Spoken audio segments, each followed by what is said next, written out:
सभी कवि और दर्शकगण को मेरा प्रणाम।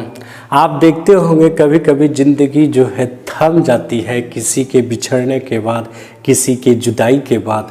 उस पर छोटी सी ये कविता है, हिंदी में कविता है, सुनिए और आनंद लीजिए। जिंदगी इस तरह थम गई, जिंदगी इस तरह थम गई, मानो की खुशियाँ कम गई। जिस पर मैंने विश्वास किया, जिस पर मैंने विश्वास किया, उसी ने मुझ पर आघात किया। मेरे नैने अब नम गई, जिंदगी इस तरह थम गई, मानो की खुशियाँ कम गई।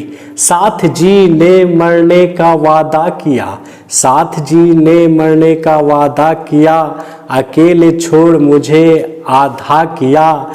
जिंदगी जीने में बाधा किया, वो रंगीन महफिल में रम गई। जिंदगी इस तरह थम गई, मानो की खुशियाँ कम गई। सुनसान सा क्षेत्र बन गया, सुनसान सा क्षेत्र बन गया, शमशान सा क्षेत्र बन गया। हल्का हल्का धुआं उठ गया, मानो की बागवानी की अर्थी उठ गई। जिंदगी इस तरह थम गई, मानो की खुशियाँ कम गई। बहुत बहुत धन्यवाद।